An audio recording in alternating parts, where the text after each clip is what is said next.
Alilipwa pesa nyingi sana ili kulinda siri za taifa, lakini akaamua kuziuza kwa adui mwingine kwa mamilioni ya dola.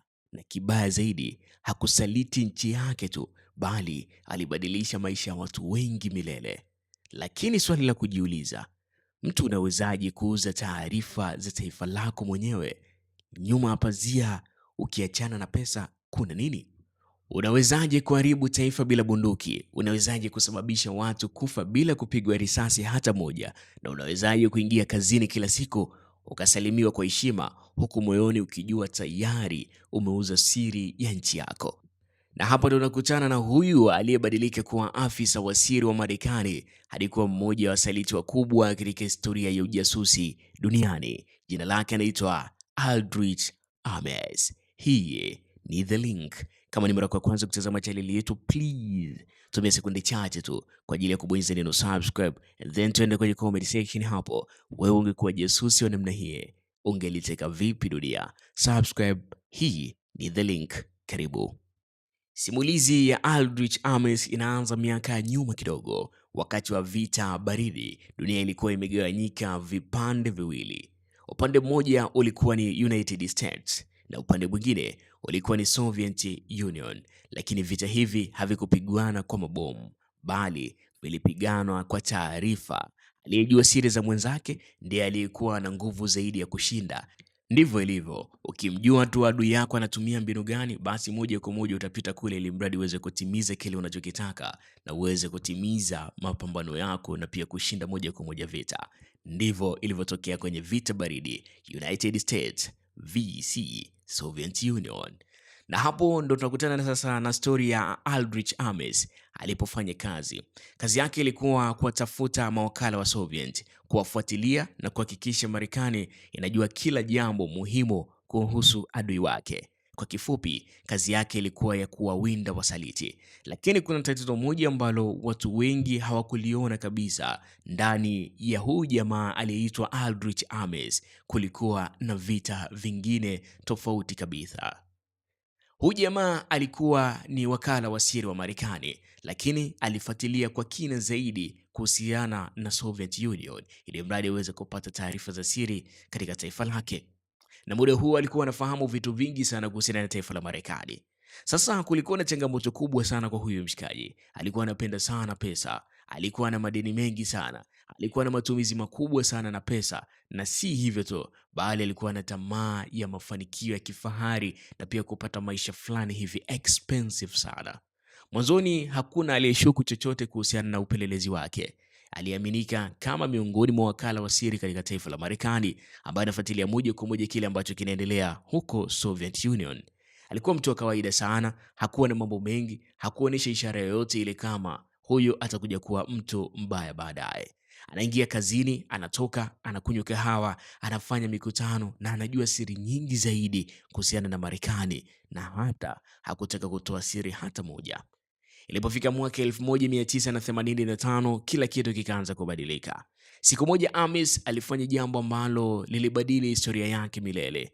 Aliwasiliana kwa siri na maafisa wa KGB, idara ya ujasusi wa Kisoviet, na hapo ndipo mchezo ulipoanza moja kwa moja. Nikukumbushe tu kwamba huyu Ames alikuwa ni wakala wa siri katika taifa la Marekani. Wakati wa vita baridi kati ya United States pamoja na Soviet Union, mambo yalikuwa ya moto zaidi. So ilipofika mwaka 1985 akakutana na idara ya ujasusi ya Soviet, na hapo ndipo mchezo ulipoanza kubadilika kabisa. Baada ya kukutana na kikosi cha ujasusi Soviet Union, rasmi moja kwa moja waliweza kumpatia karibu dola 50,000, na hiyo ilikuwa ni mwanzo tu, na lengo lao waweze kupata taarifa ambazo zipo katika taifa la Marekani pamoja na siri nzito zaidi ambazo zimefichwa mule ndani, na ilikuja kufikia hadi zaidi ya dola milioni 2.7 akipatiwa mshikaji ili mradi aweze kutoa taarifa ambazo ziko ndani ya Marekani. Sasa fikiria hali kama hiyo, unahitaji pesa nyingi sana, unahitaji sana kuwa na maisha ya kifahari, alafu unaona pesa hizi hapa zinakuja na wewe una kila kitu cha kuzichukua hizo pesa. Kwa maana kama siri kuhusiana na Soviet Union unazo, kama kuhusiana na Marekani unazo, taarifa za ndani zaidi. Kwa nini usikubali? Hapo ndipo moja kwa moja alitoa kila kitu. Aliuza majina ya mawakala wa Marekani waliokuwa wakifanya kazi kwa siri ndani ya Soviet Union na wakijifanya kwamba wao ni wa Soviet Union. Moja kwa moja alitoa taarifa za ndani zaidi, na ilikuwa ni janga kubwa sana mara baada ya Soviet Union kuweza kufahamu sababu kubwa zaidi ya ujasusi uliokuwa unaendelea katika taifa lake.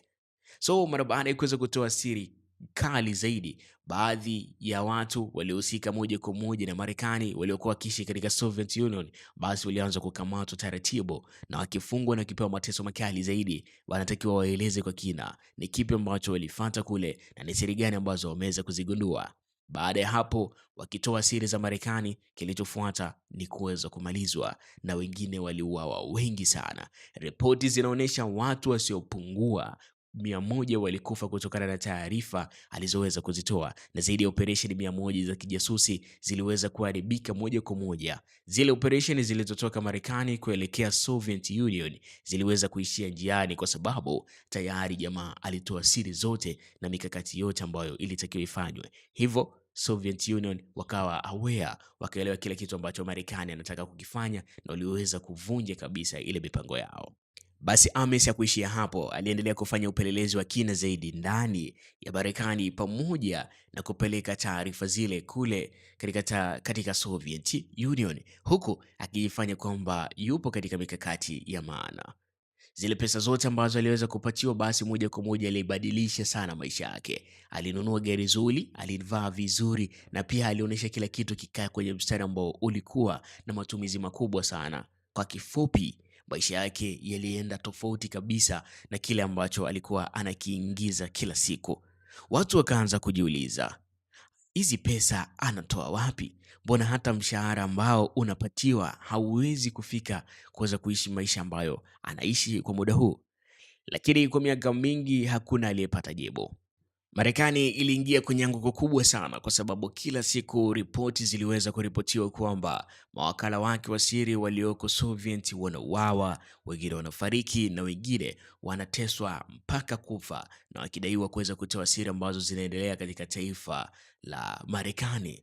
CIA ilianza kupata hofu, mawakala wake kupoteza maisha, mawakala wake kuweza kupotea kwa haraka sana, na huku mikakati yote na operesheni zilizopangwa zote zikifeli. Na ndipo uchunguzi mwingine ukaanza ndani ya taifa la Marekani peke yake kabla ya kwenda Soviet Union, na hii ilikuwa ni miongoni mwa njia kubwa zaidi za kuweza kuwafanya Soviet Union waweze kushinda vita yao, kwa kuwa Marekani waliendelea kufocus na taifa lao binafsi kwa ajili ya kuweza kuangalia ni nani hasa ambaye anatoa siri kupeleka Soviet Union, lakini hawakujua ni nani. Miaka mingi sana ilipita, uchunguzi uliendelea kwa kina zaidi. Ilipofika mwaka 1993, FBI pamoja na CIA wakaanza kumfuatilia kwa karibu sana. Walifuatilia nyumba yake, safari zake na mawasiliano yake kwa miezi kadhaa, ili mradi waweze tu kufahamu huyo ni mtu wa aina gani. Kwa nini Ames amekuwa na pesa nyingi kiasi hiki, na kwa nini Ames amekuwa tofauti na alivyokuwa mwanzo, na ikiaminika kwamba Ames ni miongoni mwa watu wazito zaidi katika utafiti pamoja na uwakala wa siri katika taifa la Marekani.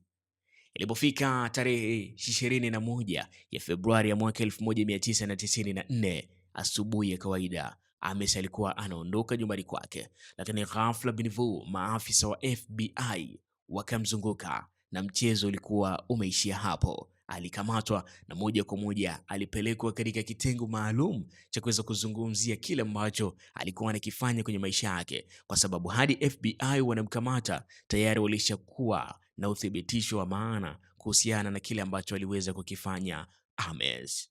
Baada ya kukamatwa, Ames aliweza kupelekwa sehemu maalum na alikiri makosa yake yote, na alitoa mifumo yote ambayo aliweza kuiuza, na akasema kwamba yeye ndio anahusika kwa namna moja ama nyingine na taarifa zote za Operation Kufa. Yeye ndio alikuwa anapelekea, kwa sababu aliwaeleza Soviet Union kila kitu ambacho kilikuwa kinaendelea. Alikubali kwamba alikuwa amefichua karibu kila wakala wa Marekani aliyekuwa anamjua, aliyekuwa anafanya kazi ndani ya Soviet Union, na ndio maana siri nyingi sana za Marekani zilikuwa zinapotea na zinaenda moja kwa moja Soviet Union, na wao wanaweza kudhibiti kile ambacho Marekani waliweza kukipanga. Na hapo ndipo swali kubwa zaidi linakuja. Je, Dola milioni chache zina thamani ya maisha ya watu. Je, tamaa inaweza kumfanya mtu auze kila kitu? Kwa sababu Ames hakuwa mtu wa kawaida. Alikuwa mtu mwenye akili, mwenye uwezo wa mafunzo, mwenye nafasi kubwa sana, lakini mwisho wake hakuwa kwenye ofisi ya kifahari, bali aliweza kugeukia kuwa gerezani kutokana na tamaa zake ambazo aliweza kuzifanya. Na baada ya miaka mingi gerezani, Ames ilipofika mwaka 2026 alifariki dunia akiwa bado anatumikia kifungo chake huko gerezani. Na hapo ndipo kuna somo moja kubwa sana. Mara nyingi maadui hatari zaidi hawaji kutoka nje, bali wanatoka ndani ya kile ambacho nakipanga kila siku. Wanakaa karibu na sisi, wanacheka na sisi, wanaelewa na kila kitu ambacho tunakifanya kwenye maisha yetu, wanatusalimia na pia muda mwingine hata kutushauri kuhusiana na kitu fulani, na sisi tunaendelea kuwasikiliza tu tukiamini kwamba hawa ni watu sahihi kwenye maisha yetu.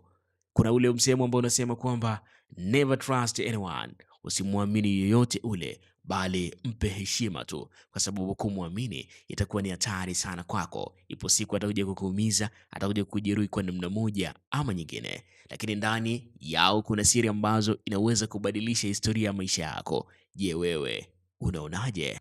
Aldrich Ames aliongozwa na tamaa ya fedha au mazingira ndiyo yaliyomsukuma kuweza kufanya usaliti? Niandikie maoni yako kupitia comment section hapo, lakini kabla haujaenda kwenye comment section, basi tumia sekunde chache tu kwa ajili ya kubonyeza neno subscribe chini ya video hii, ili mradi wa kwanza kupata makala pamoja na documentary kali zaidi zinazoendelea katika ulimwengu wa dunia. Hii ni The Link. Asante kwa kusikiliza, asante kwa kutazama. Tumia sekunde chache tu kwa ajili ya kubonyeza neno subscribe and then turn on notification bell, ili mradi pale ambapo tutaweza kuachia makala mpya na episode pamoja na simulizi mpya zaidi, basi uweze kuzipata hapa hapa ndani ya channel yako poa kabisa ya The Link. Kuna mambo mengi mazuri yanakuja, endelea kubakia nasi kwa sababu kila kitu kizuri kinakuja ndani ya The Link. See you next time. Hii ni The Link. Asante. I am Dulcan, kijana msimuliaji.